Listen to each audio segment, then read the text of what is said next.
Good afternoon. It's Wednesday, the 7th of February, 2024, just after 1 o'clock. Welcome to UK Column News. I'm your host, Mike Robinson, and joining me today, we've got lots of people. We've got Vanessa Beeley, Charles Malet, David Miller, and Matt Campbell. So we've got a lot to pack in today. We're going to get started off from Damascus. And Vanessa, welcome to the programme. And you've got an update for us on the latest with respect to Iraq and Syria and, well, US aggression there.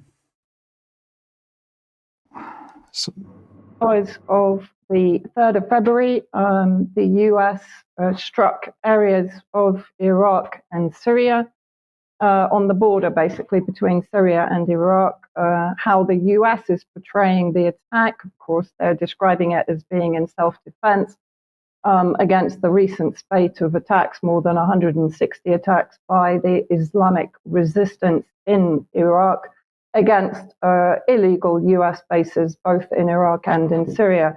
So how is the US playing it? They're saying basically with US strikes in Iraq and Syria, Biden sends Iran a signal of deterrence and restraint. But this is very far from the truth. Let's have a look at the map of where the missiles struck.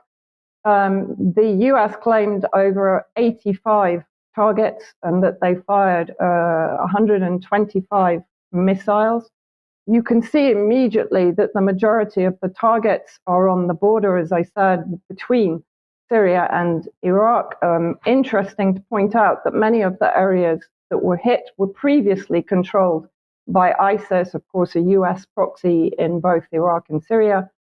And we'll talk about the subsequent ISIS attacks immediately following the US aggression a little bit later in the report.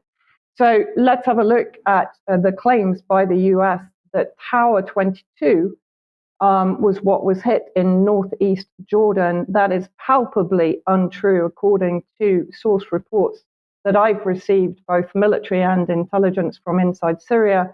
In reality, it was an area between the Al-Tanf illegal US base and Rukban refugee camp, as I've marked on the map, that was actually hit.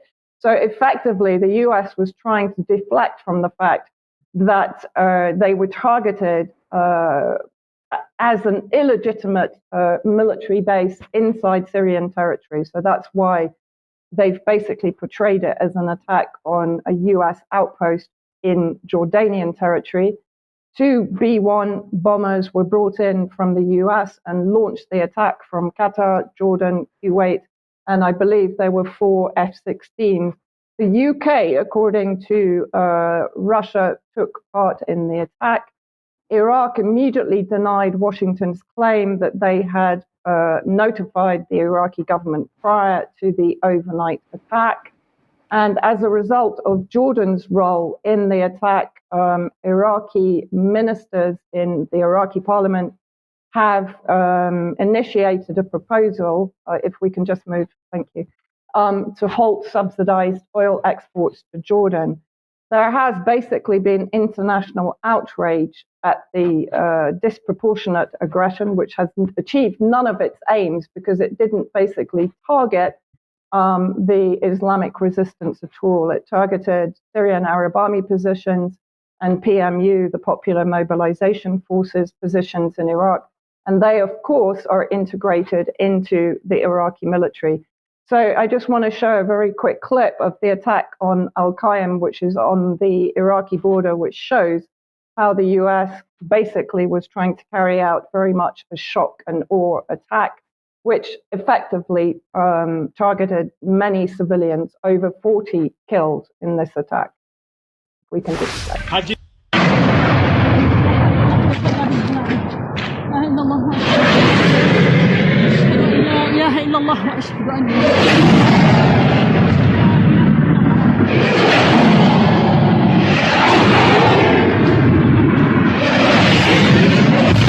وأشهد أن محمدا رسول الله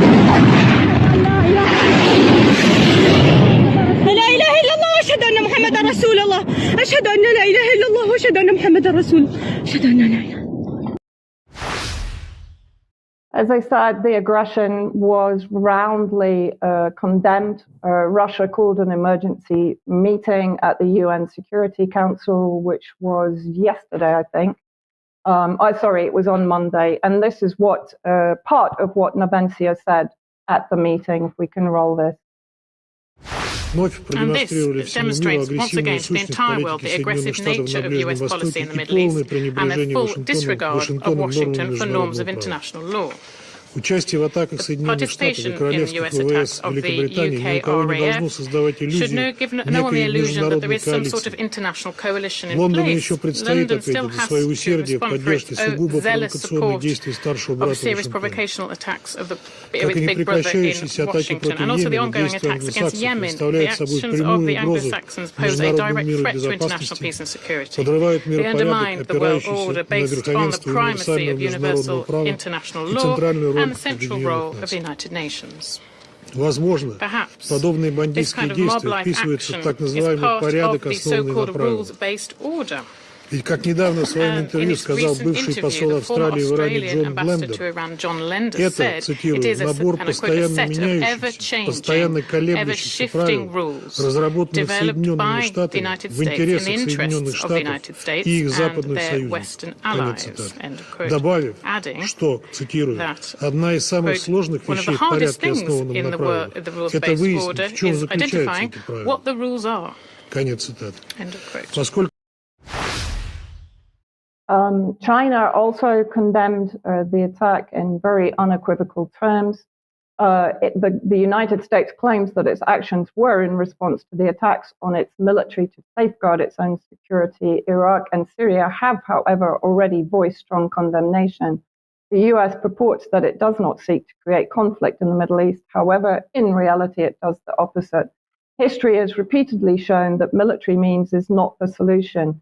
He cautioned, noting that the actions by the United States will exacerbate the vicious cycle of violence in the Middle East. Underneath the rising tensions in the past few months is the failure, of course, to implement the ceasefire in Gaza. And we are now standing at a critical crossroad. At stake is the critical future of our world. And then the day before yesterday, I did an interview with Tehran University professor Syed Mohammad Morandi, also an expert on regional geopolitical affairs. And this is what he had to say. And bear in mind my comments about ISIS when you're listening to what he had to say about the attack. Instead, was they attacked Syrian government positions, as you rightly pointed out. They attacked Iraqi government positions.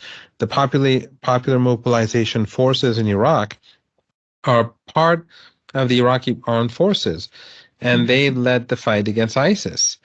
And you rightly pointed out that as soon as the Americans carried out these attacks on Iraqi government positions and destroyed Iraqi government property, and killed Iraqi government-funded soldiers, ISIS carried out 4 attacks, which was definitely not a coincidence.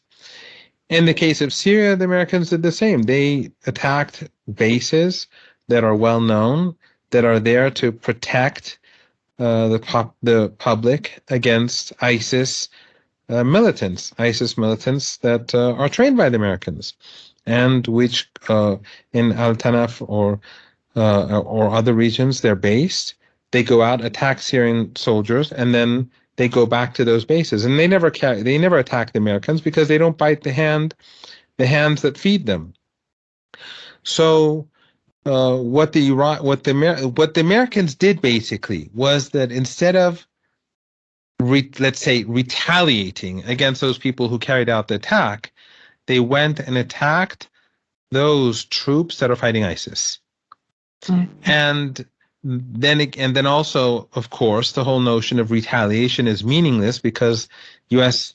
occupation forces in Syria are not legitimate. Therefore, they have no right to attack, or retaliate. In Iraq, the parliament voted for the United States to leave. The U.S. armed forces refused to do so. So they have no right to attack or retaliate, as they call it. But of course, the United States is an empire.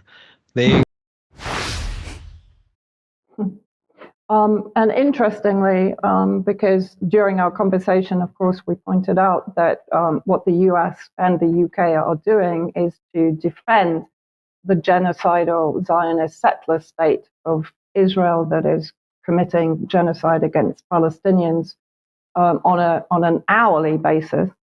Last night at around 12:30, Israel attacked Homs, the central area of Syria, from Tripoli in Lebanon, with more than 10 missiles. There were 7 dead, including a woman and child, and 13 injured in the attacks. And it's worth pointing out, it's around 100 kilometers where they targeted. We're not sure yet if it was a targeted assassination. It was definitely targeting Hezbollah and Syrian Arab Army military positions. But also, it's worth pointing out again the ISIS connection about 100 kilometers away.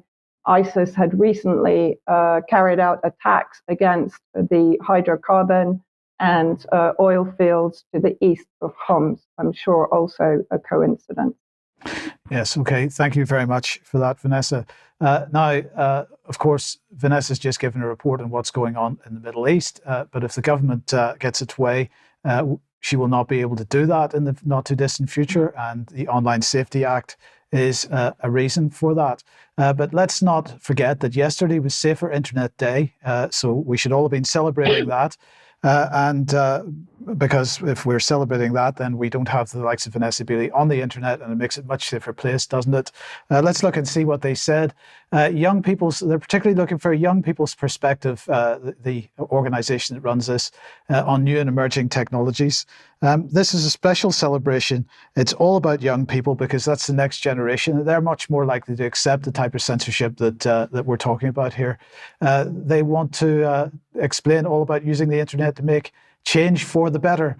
What change for the better is not defined.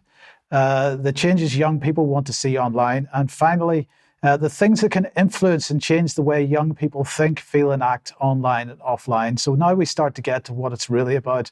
It's about changing young minds. So that's what Safer Internet Day is all about. Ofcom, of course, is going to be the organization which pushes forward with the Online Safety Act legislation and makes it reality.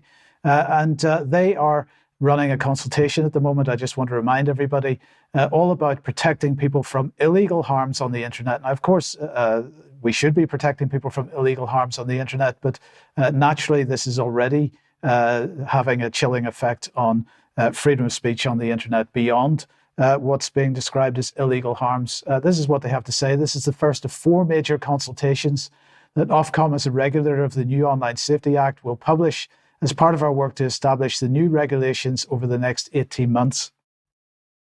They say it focuses on our proposals for how internet services that enable the sharing of user-generated content and search services should approach their new duties related to illegal content. And so they describe that as they are looking in particular at the causes and impacts of illegal harms, how services should assess and mitigate the risks of illegal harms, how services can identify illegal content, and finally, their approach to enforcement. And one of their approaches to enforcement, of course, will be the requirement to audit tech companies and other organizations to see how well they're doing. So let's see what, we should mention that the deadline for responses to this is 5 p.m. on Friday, the 23rd of February, 2024. Go and search the Ofcom website, search online for, the headline is Consultation Protecting People from Illegal Harms Online. Search for that and read the full documentation. And I would suggest that as many people as possible need to get involved in pushing back against this. Now, Vanessa, back to you for a second, because, of course, one of the groups one of the demographics that has been under massive attack from the mainstream press at the moment in the last number of years, aside from yourself and the likes of us, have been academics. One academic in particular, David Miller, just tell us what the latest is on his case, and then we'll have him on to discuss that in a bit more detail. Well, very good news that a UK court rules in favour of a professor unfairly dismissed for anti-Zionist views. So just a little detail in the next slides. A UK court ruled on the 5th of February that Professor David Miller, who was terminated from his position at the University of Bristol in 2021 for anti-Zionist views, was in fact discriminated against and unfairly dismissed. Rahman Lowe Solicitors, the law firm representing Miller, said that the ruling was a significant triumph, setting a precedent for those who hold anti-Zionist beliefs to be legally protected in the workplace. Professor Miller successfully claimed discrimination based on his philosophical belief that Zionism is inherently racist, imperialist, and colonial, a protected characteristic under the Equality Act 2010, alongside a finding of unfair dismissal. And if we just look at the next slide, we can see that David is extremely pleased that the tribunal has concluded that I was unfairly and wrongfully dismissed by the University of Bristol. He's also very proud that we have managed to establish that anti-Zionist views qualify as a protected belief under the UK Equality Act. Okay, so David, let me welcome you to the program. And first of all, give me your feedback on the result here. Let's start with that. Isn't it personally for me, where the court concluded that the university didn't properly investigate the complaints against me, didn't properly investigate my defence of those complaints, and nor did they properly evaluate what they should do as a result of that. So that's a great victory for me. I will get compensation for that. That's yet to be decided. But the bigger point, and the more important point, and the reason why we did this, really the most important reason why we did this, was to establish that anti-Zionist views should be protected as philosophical belief under the UK's Equality Act of 2010. And we've managed to do that. We've managed to establish that, yes, that anti-Zionist views are protected under law, and also that the reason that I was sacked was because of my anti-Zionist views. The university had maintained it wasn't to do with my anti-Zionist views. On the contrary, it was to do with the fact that I had upset students or offended students or made students feel what they said was unsafe, all of which were, propagandist attempts to have me sacked. And the court decided that on the contrary, that it was actually the anti-Zionist views which were what caused me to be sacked. And they decided that because the two university witnesses who investigated me and who sacked me can effectively confess that in cross-examination. It was a glorious moment when that happened. So just so that everybody is clear, what did you say in the first place that brought the initial investigation, the initial complaints? Well, when you say initial investigation, let's remember there were 3 separate investigations of me at the University of Bristol, each of which determined that I had not on any occasion said anything remotely anti-Semitic. And to be very quick about this, the first complaint came in 2019 after I'd been there only 6 months. About a lecture I gave on Islamophobia, where I discussed my theory of the 5 pillars of Islamophobia, in which one of the pillars is parts of the Zionist movement, and some students took objection. There was a complaint from an Israel lobby group that was rejected. They then roped in a student organization to complain, and that complaint went on for 2 years and all the way through lockdown. And eventually a QC cleared me on every single charge, including additional charges that the university had unilaterally added to the charge sheet. And the QC concluded that there wasn't a single thing I'd said ever, and this is in statements going back to 2013, which was anti-Semitic. The third complaint, or the third investigation of me, was in February 2021, 6 weeks after the first report had exonerated me on everything.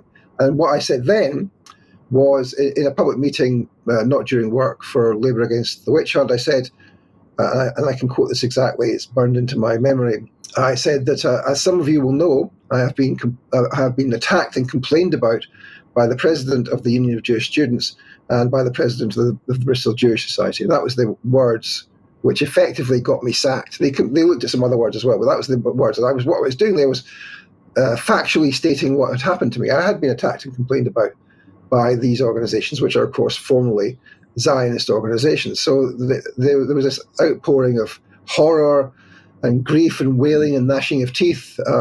Zionist professors at my university wrote to complain. Zionist professors from all over the world wrote to complain.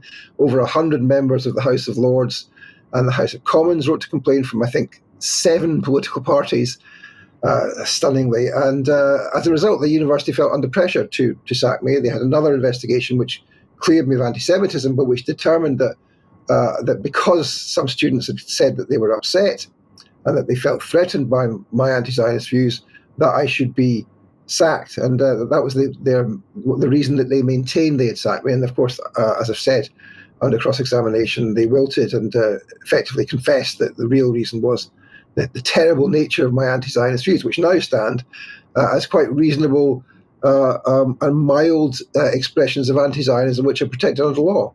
Incredible. And I mean, what are your thoughts on the more general point about academia and the right to express opinion? Is there room in academia in the 21st century for opinion, or is it just about churning out facts to students these days? And facts in inverted commas, by the way.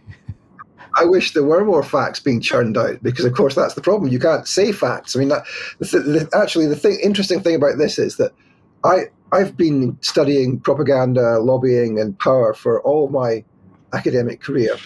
And what I said about the Zionist movement was based on research. It wasn't just my opinion. I do have anti-Zionist beliefs, and they come from a deep level of conviction, but they are also informed by research I've done over many, many years.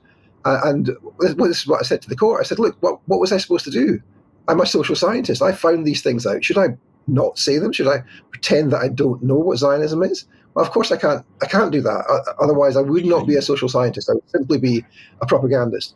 And so, my overall view on this is that it's very, very difficult to actually properly discuss evidence-based research about structures of power, in particular imperial structures of power, and of course, as part of that, the Zionist movement. So it's and the reason for that is that the pressures on academic freedom and on the universities in general are, first of all, the neoliberalization of the university and the marketization of the university, so that student numbers are a key driving factor. But second of all, the massive pressure that is put on universities by the structures of power, in particular imperial structures of power. So, for example, over the question of Syria or of Ukraine or indeed of Palestine, there's massive pressure put to conform to the view of NATO, of the US and the UK in relation to specifically Palestine. In addition to that, there is, of course, massive pressure put on by the Zionist movement, which is extremely well organized and extremely extensive. I mean, I've been writing about this now for some time, sorry, hang on. And what I would say is that there's an article I wrote about this where people mocked my view that Zionism was everywhere. But if you look at the extent of Zionism and its organization in the UK, there are, I estimate conservatively, there are over 2,000 separate Zionist organizations in the UK, many more than that in the US, of course. And they are engaged on a daily basis in trying to justify, promote, and excuse the genocide in Gaza. And that's a huge pressure on universities, so that when something like this happens, when someone makes an unpopular statement or is an anti-Zionist, it's not just that you get pressure from Parliament and from Zionist professors and from the Zionist movement, you also get pressure from university funders. So my university was put under pressure by funding bodies which said that they would no longer give money unless I was sacked or dealt with. And these bodies were, of course, foundations which give money to other Zionist causes, to settlements, to the IDF, etc. So there is very little scope for academic freedom which goes against the interests and the wishes of power. That's what I would say. Yes, David, thank you very much for that. Now, just very briefly get your comment on this, because we're holding a symposium on Sunday the 18th of February, 6 p.m. UK time, which you're taking part. Piers Robinson is organising this. This is through the Organisation for Propaganda Studies and ourselves and Propaganda in Focus. So Piers Robinson, Daniel Browdy, Oliver Bowd-Barrett, Jared Ball, and yourself. So we look forward to hearing more from you on that. But have you got any just brief comments on that? Yes, I mean, one of the things I've been attacked for, as you can see from the slide there, is that I am somehow an Assad apologist. I've also, of course, been attacked for being a Putin apologist, for being an apologist for the mullahs in Iran, and various other things, as if I would be working for the intelligence agencies of all three countries, never mind probably also of China. I mean, this is ridiculous, but nevertheless, it's a serious force curtailing academic freedom in the UK and elsewhere today. Yeah. Okay, David, thank you very much for joining us today, and we will see you on the 18th. Charles, let me welcome you to the program. And well, obviously warfare and war in the military very much in the news at the moment, but something that maybe is flying slightly under the radar has been the issue of veterans' ID cards. That's right, Mike. Thank you very much, and good afternoon. Yes, veterans' ID cards announced last week as being rolled out, and really something that looks like a classic example of mission creep, which is to say a project that has snowballed to the point that means it's well beyond its original remit. This goes back to an announcement in 2019 that service leavers would receive a new card, which was really designed just to keep them in touch with their military service. We hear now that people leaving will automatically be given one of the new cards, and they say interestingly that it will be used to verify their service to the NHS, and they stress that it will help them access support. Now, one wonders why service in the military couldn't simply be included in medical records as opposed to documented by the card, the veteran's card itself. And in the application, we see that the concept of having all things centralized under the one government login is again being introduced into the mindset. If we can just pop that slide on. So whilst it's not a complicated process at the moment, and I would strut, in fact, digital ID, but you'll see the direction of travel. And we have Johnny Mercer, who's been very much involved on and off with Veterans Affairs over the last few years, tweeting in one might contest, a rather tone-deaf manner that £45 million has been digitising veterans' records. And of course, there might be completely legitimate questions asked about veterans' other issues such as homelessness and trauma that may not be receiving the attention that they should. Mercer spoke about this in a video clip, which we'll play now and comment on in a second.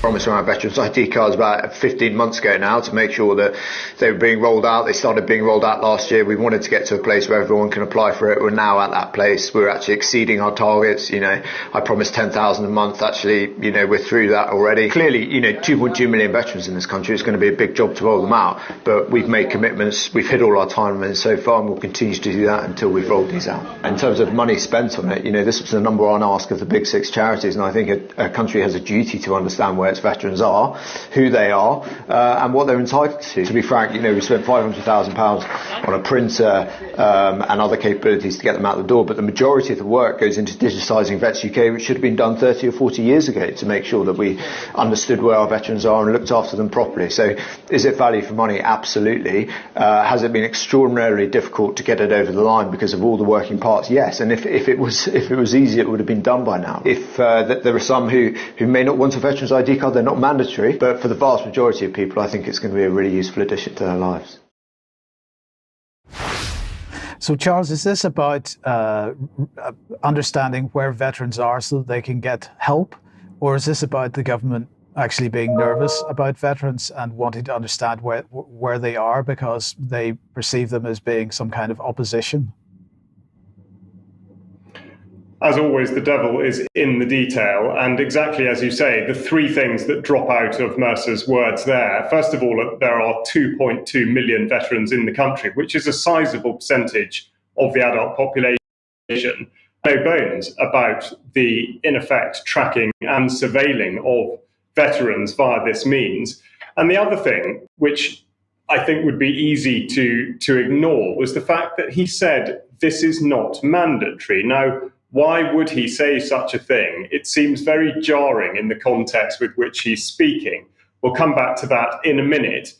Now, as I mentioned, this was initially put forward in 2019. So why the hold-up? And indeed, where has the particular thrust come from? So we look at the veterans strategy drawn up effectively after the lockdown had started, and text from that shows that, as I say, mission creep, and effectively the goalposts have moved from having had no mention about fraudulent use or verification. That now creeps into the language where the government says that it's committed to exploring the secure digital verification of veterans' status.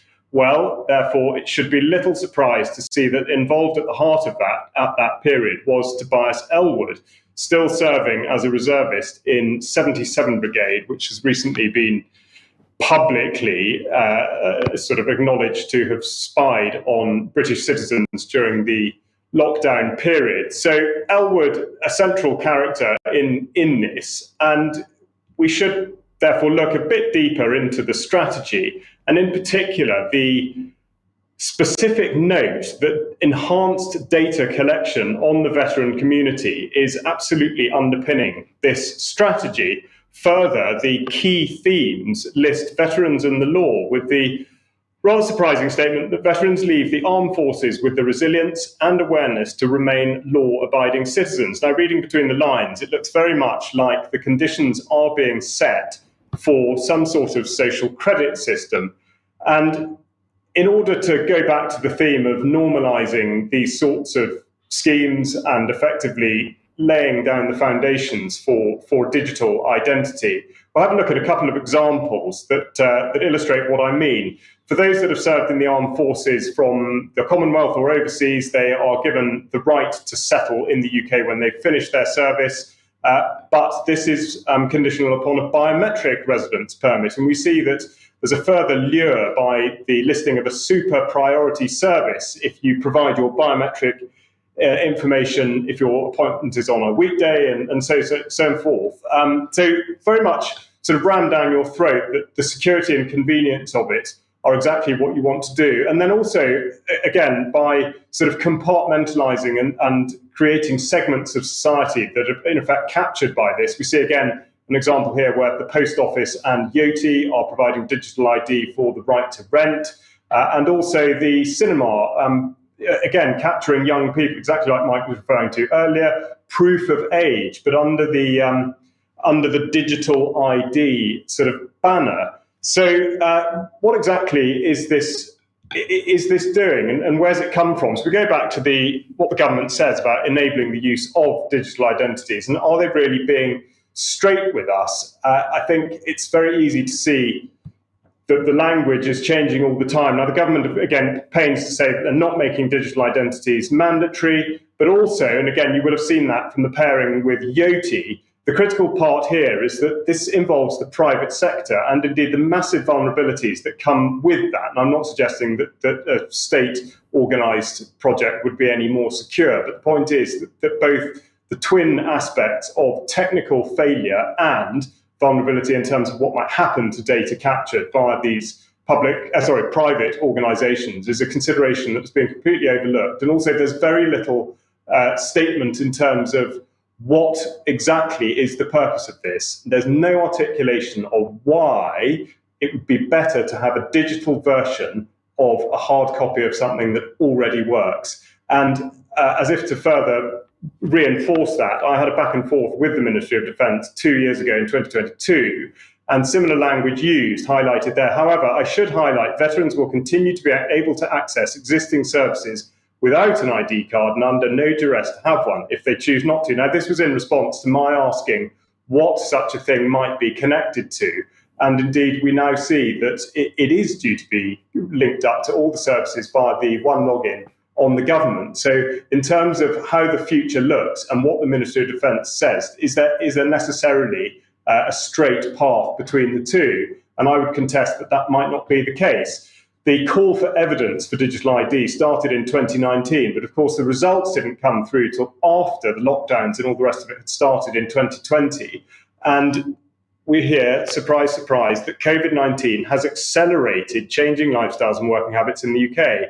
And particularly here, organisations and individuals had to find a safe digital way to do what they would normally do in person.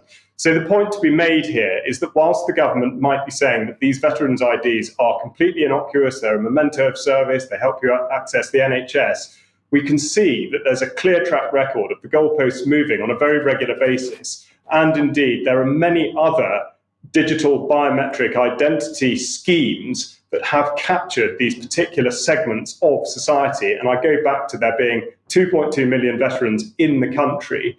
And they're a very, very sort of amenable target, as it were. And exactly like Mike says, with the whiff of conscription in the air, this is very much one to watch.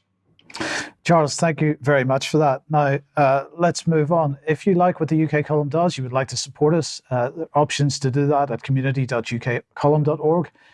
You'd be very welcome as a member, and we very much need your support if you can possibly do that.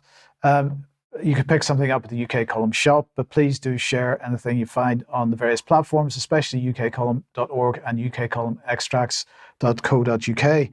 A couple of advertisements. The interview that Brian did with Jackie Devoy talking about democide in the UK, that is up on the UK Column website at the moment. If you haven't seen that, please watch. At 1 p.m. tomorrow, Charles is interviewing. Charles, you're interviewing Farmer Angus.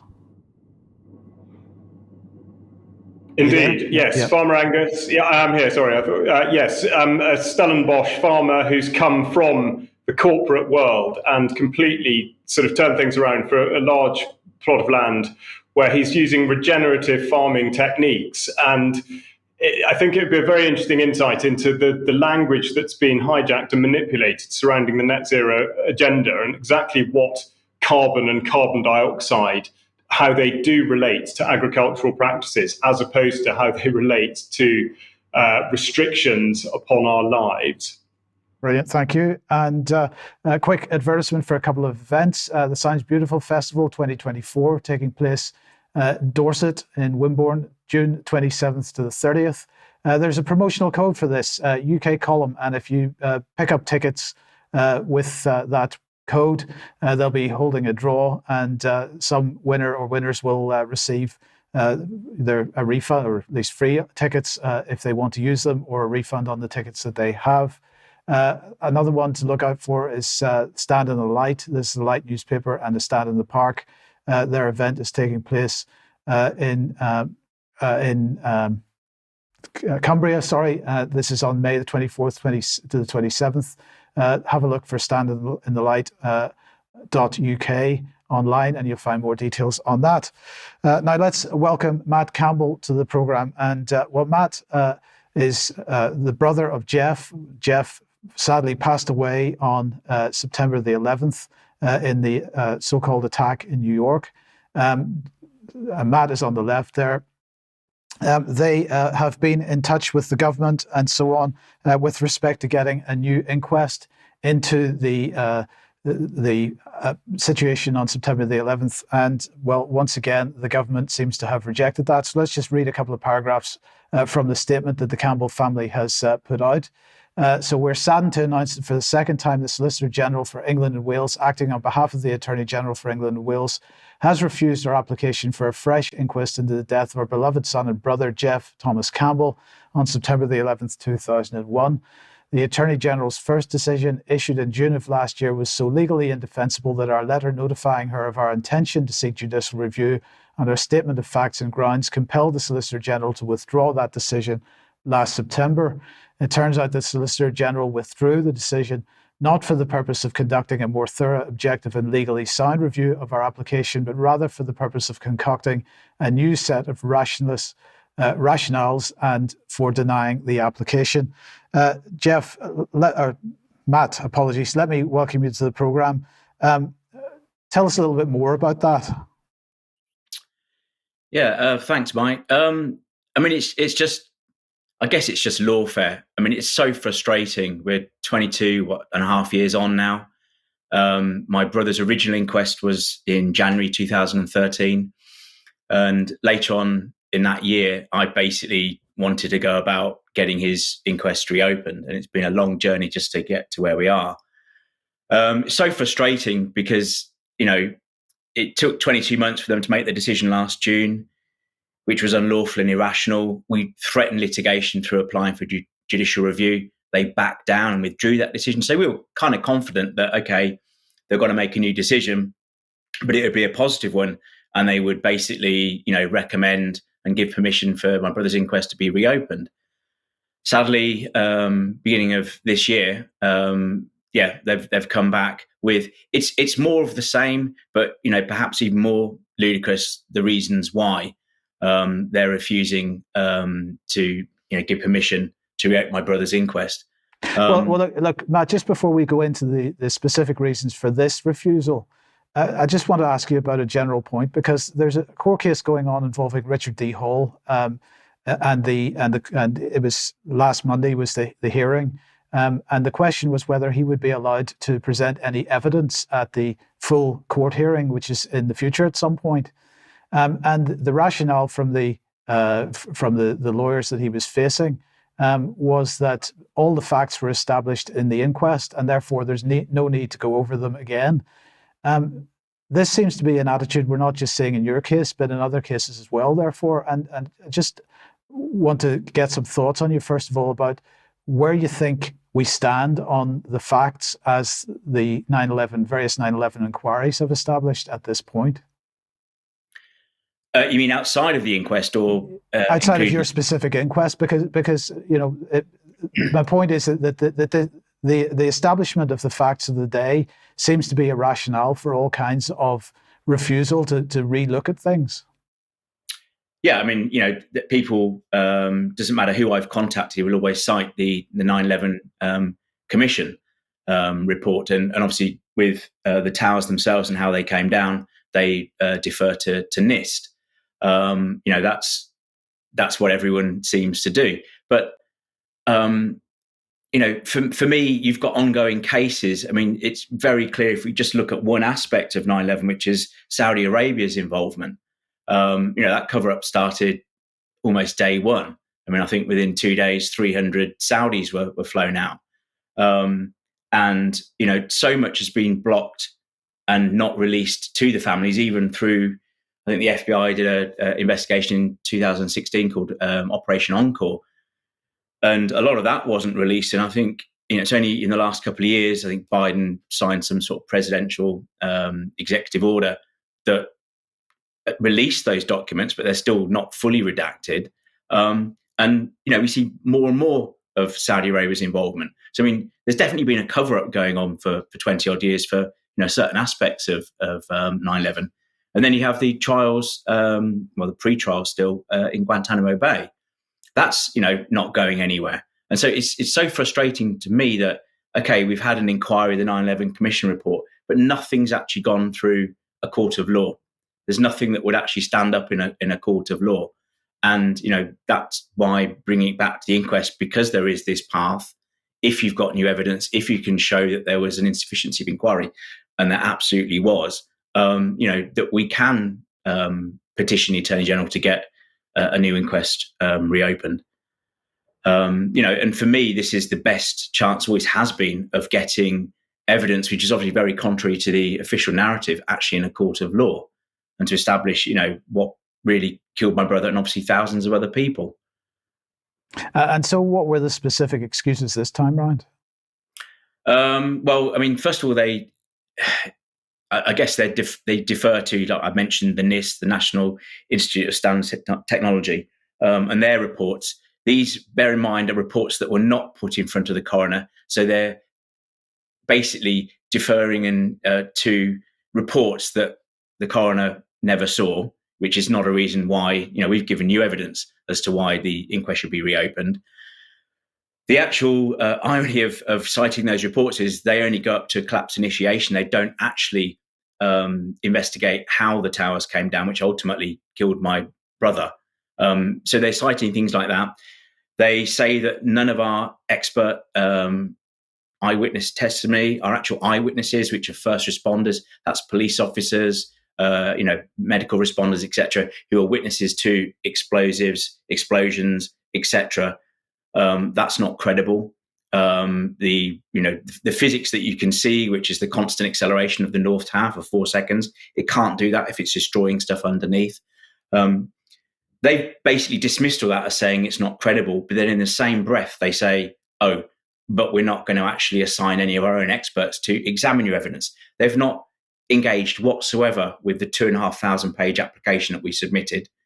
They are, by law, when they're applying their test, they're supposed to, if they give these reasons for refusal, show why. They haven't. They also, say strange things like they can't conceive of what additional benefit there would be of bringing down the towers.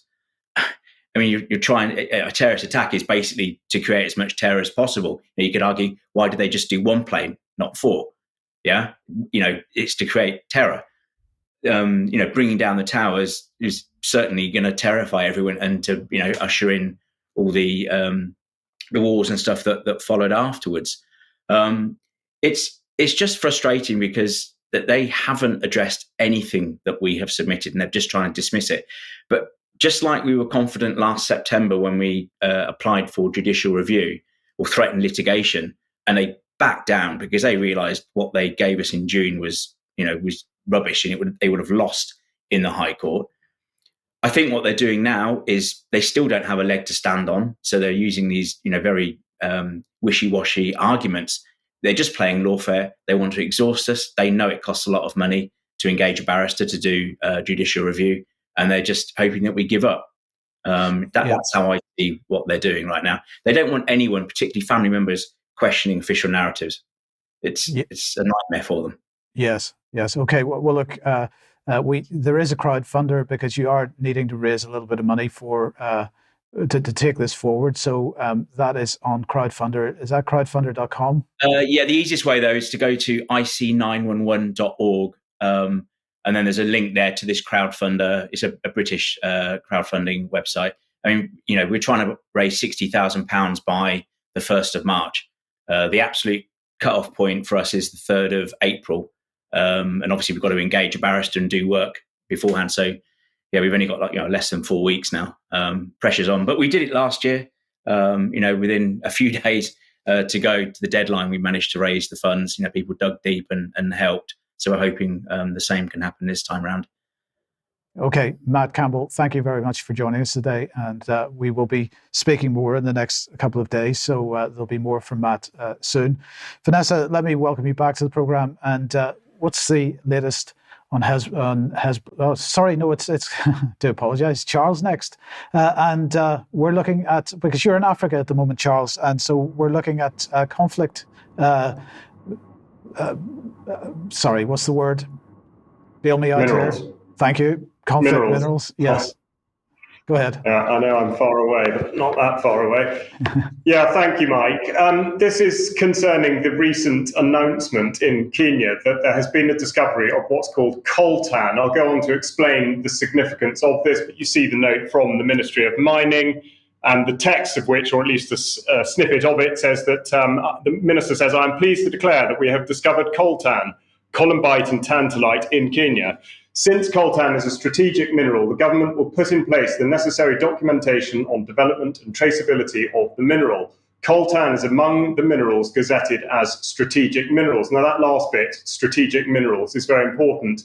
Tantalite is really the parts of interest here. It's from tantalite that tantalum, the element, is extracted, and that's used in the capacitors for mobile telephones and GPS and whatnot. So whilst trade in this particular might not be enormous at the moment, it is increasing. And of course, by being in a country that the United Kingdom has good relations with, in a country that has, in effect, better credentials than a lot of those that are more resource rich, DRC being the most obvious example, added to which the logistical simplicity of extracting such things out of the country makes this an appealing prospect, not just for the United Kingdom, but of course for other users of such a product. So just to get an idea of what the United Kingdom does do in relation to tantalum, I've got data from the Observatory of Economic Complexity, and you can see at the moment it's only £28 million a year, but that does rank the UK as 11th in the world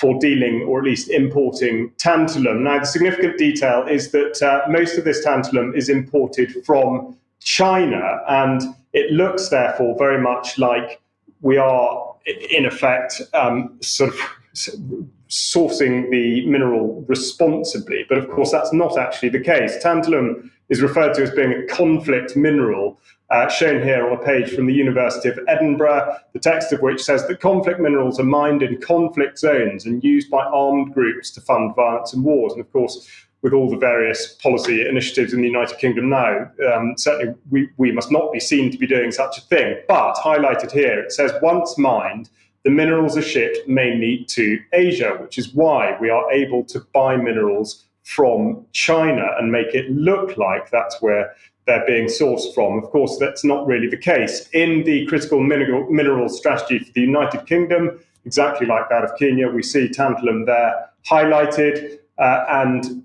the word soup one might describe here, saying that the government is going to build the case for a market-led, transparent and diversified supply chain with like-minded partners through the UK's extensive multilateral engagement. Now, that seems to be a sentence that could be interpreted any which way.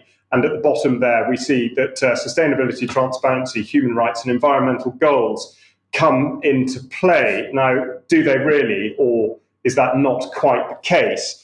Now, as Mike said, I'm in Kenya at the minute. I've requested information from the ministry as to the order of magnitude of this discovery and indeed which companies might be involved with any of the process so far. I've not heard anything back, but I will keep looking into that and hope to produce a bit more information on it. Also worth noting that in the text so far, they do say that artisanal miners of this substance will be able to carry on doing what they're doing. So again, we'll see whether that really does turn out to be the case or not, or is this a further example of what might be referred to as greenwashing? So just to show you again that the DRC, of course, is the top producer of this, where there are enormous human rights concerns. There's absolutely no doubt these are absolutely, as described by the University of Edinburgh, as conflict minerals.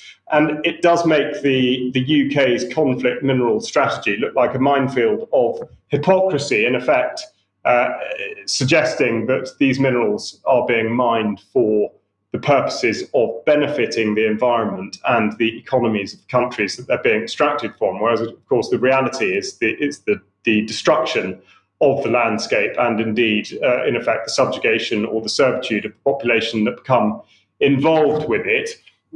So just to reinforce that point, we have some policy coming from Chatham House. This is from last year, written evidence by a senior research fellow from the Africa programme, Christopher Van Dom. And as part of what he said, he's effectively saying that we do have to go to Africa. We've got to make the situation better. And highlighted here, currently there is a perception that the UK is imposing environmental constraints on emerging producer countries and not adequately engaging on more complicated social and governance issues. So it is this same old issue of the ESG and trying to make something look better than it actually is. So in effect, as I say, a large game of smoke and mirrors, and certainly something that be interesting to see as a sort of case study how this unfolds with specific relation to the critical mineral strategy of the UK. I mean, the critical mineral strategy of the UK for many generations has been to asset strip what's under the ground in Africa, Charles, and this just the whole net zero issue is just perpetuating that same modus operandi. Absolutely, and this is case in point. I think this is why this discovery, even though in the overall scale of minerals that are being resourced, obviously it is but a drop in the ocean. But no doubt there is going to be increasing pressure for this resource, and again, given the conflict in the Horn of Africa or the Red Sea, I mean, all of these things will take effect in this game, and so you're absolutely right. Yes. Okay, thanks, Charles. And Vanessa, then at last. Hezbollah. Yes. So we've been talking for the last few weeks about the potential of escalation by Israel against Hezbollah in southern Lebanon. Amos Hochstein, a representative of the Biden administration on a shuttle diplomacy tour, has been trying to get an agreement and to allegedly defuse the tensions in the northern occupied territories. Hebrew language media reported Saturday that the US brokered proposal includes 3 phases. First, the agreement that will include a withdrawal of Hezbollah forces between 8 kilometers and 10 kilometers from areas near the boundary with occupied territories. Second, an increase in the deployment of UN forces and the Lebanese army in the area that has never been successful in the past. And third, the return of residents to northern occupied territories and to South Lebanon. This will also include talks on demarcating an actual land border between Israel and Lebanon. Now, what's interesting is that the caretaker foreign minister for the Lebanese government has actually rejected demands to push Hezbollah away from the southern border. So this is a very clear message of support for Hezbollah in southern Lebanon from the government. And basically what he said is that the demand is disproportionately in favor of Israel. And so he's saying that Israel should also commit to the liberation of Sheba Farms and the Shuba Hills, saying what we hear from some foreign ministers of Western countries is that Israel is not in the question of this withdrawal. And our answer was that Lebanon will only accept a complete solution to all border issues with Israel. And he also demanded that part of a potential deal to be for Israel to stop the air, land, and sea violations that have exceeded 30,000 since 2006. So, of course, we're at, again, a complete dead end on negotiations. And this is what Syed Mohammed Marandi had to say about the potential for an Israeli invasion. So the West has seen that the Israelis have lost on all accounts, and they and Israel together are searching for some sort of path to victory, or to at least to escape defeat. So the West is intensifying the genocide, not just by supporting Israel, but also by trying to block aid from getting into Gaza. They're desperate. And that is why the Americans are helping the Israelis. They're preparing them for an attack on Lebanon. There's intelligence that the Israelis are preparing for an attack. We don't know if it's going to happen, but the Americans have given them the weapons, and they're building ammunition depots in the north to prepare for this.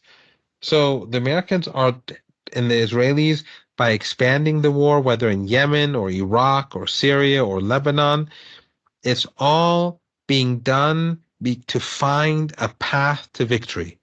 Or at least an escape from defeat. But the only thing that is going to happen is that it's going to make the defeat even greater, because the resistance front is not going to back down. So interesting times. We'll be watching over the next couple of weeks to see what happens. How does the West get out of the position that it's in at the moment, Vanessa? That's a very good question, and it's a question I actually asked Mohammed Marandi, and really I don't think anyone has an answer to it. I don't see, the West generally never backs down. It doubles down on whatever crimes it's committing, as he said, looking for a path to victory or an avoidance of defeat. But they've committed themselves on so many fronts now, and they've committed themselves to the defense of Israel, despite that defense becoming indefensible, and a huge rise in court cases being brought against the members of the Israeli coalition, including the UK, Netherlands, Canada, the United States. So, good question. I don't have an answer, to be honest. Charles, have you any thoughts on it? Well, I'm afraid I don't have an answer. I think it was something that's going to take a very long time. But I would say it does link very closely to what I was thinking about when Matt was speaking about the Attorney General. And I think that, it's the most horribly compromised post in government, and it does send such a message about the way the establishment thinks it's acceptable to conduct itself, and how difficult it is, therefore, to try and change the course of that particular juggernaut. Yes. Okay. Well, look, we're going to leave everybody on that thought, because we don't have an answer to that particular question. We'll maybe talk about a little bit more about this in extra in a few minutes' time. If you're a UK Column member, we hope you join us for that. Otherwise, we'll be back at the same time on Friday, 1 p.m. Don't forget the interview at 1 p.m. tomorrow, but we'll see you Friday. Bye-bye.